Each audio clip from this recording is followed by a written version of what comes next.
Hi there. Many of you will have seen my status that I put up yesterday,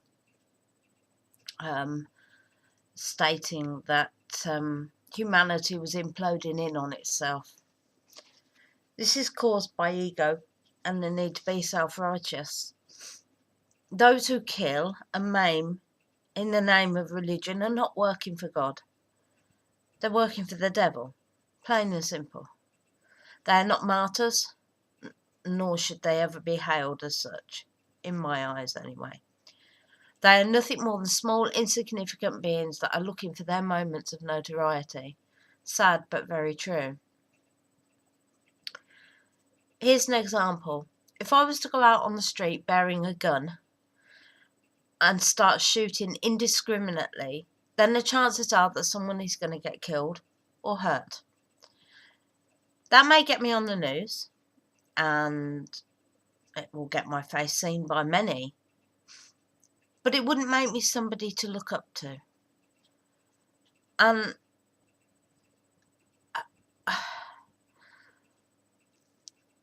I wouldn't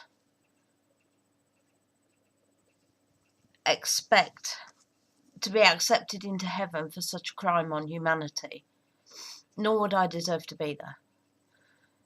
The very moment, in fact the very second I hit that trigger, I would have already sealed my own fate. Those who were killed by my gun would be the ones that would be entitled to wait at the pearly gates. They are the victims. They are the innocent ones. To use religion as a scapegoat is not an acceptable excuse. Violence will never solve anything. It just causes more resentment and leads others to harbouring hate as well. Where do we draw the line? Why must our children live in fear? 134 children were slain in Pakistan by the Taliban. Where's the sense? There's no sense in that.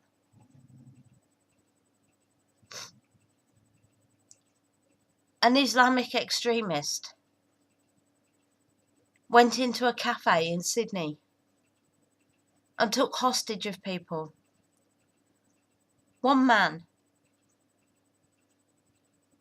had the courage to try and attack and disarm this terrorist, or this gunman, whatever you want to call him. And he paid the ultimate price by losing his life. Where is the justice? Okay, the gunman died too. But so did one other person. And 2 out of the 3 that died were innocent.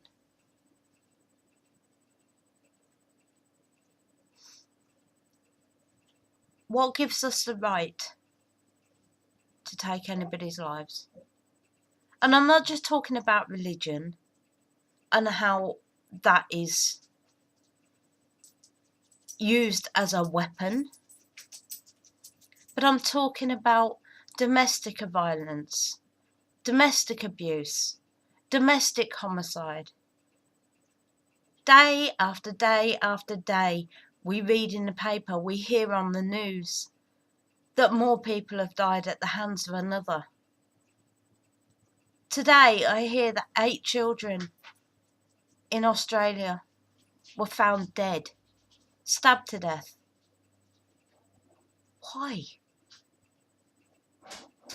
We are not defined by our religion. That isn't what defines us, regardless of what people think.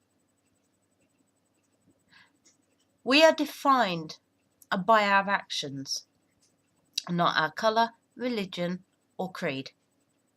Just by our actions. You show kindness, compassion, humility, then you will be defined by that. You show hatred, anger, resentment, violence, then unfortunately you're going to be defined by that. Now, I don't know about you. I know which one I would rather be defined by, and hate isn't the one. I can't live like that.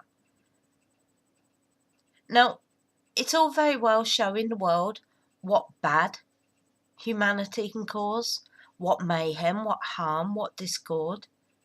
Isn't it about time that stopped and we started showing what good mankind can do?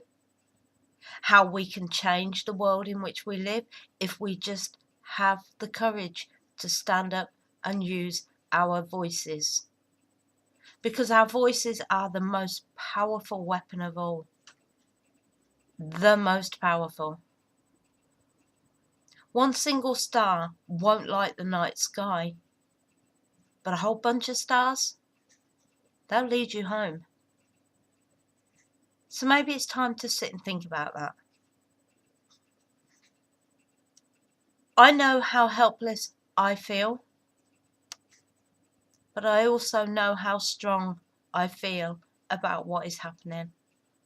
And I'm pretty sure that most people listening to this, if not all, will feel the same. These are my opinions. They are just my own opinions. They may be not worth much, but they're my own, and I stand by them. Time to end the violence, allow peace into a world that has been so turned upside down by the minority. It's not the majority, it's the minority. Since when did the minority rule? We have a choice. I have a choice, you have a choice. We can go out into this world daily and fear it, or we can go out in this world daily and face it.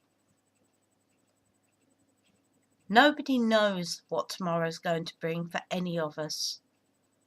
So how about making the here and now what it's all about?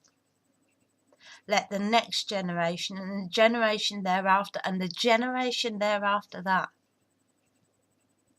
grow up in a world where they know only of peace, and that any war, hatred, bitterness is something they learn in history and not something they have to deal with on a day-to-day basis.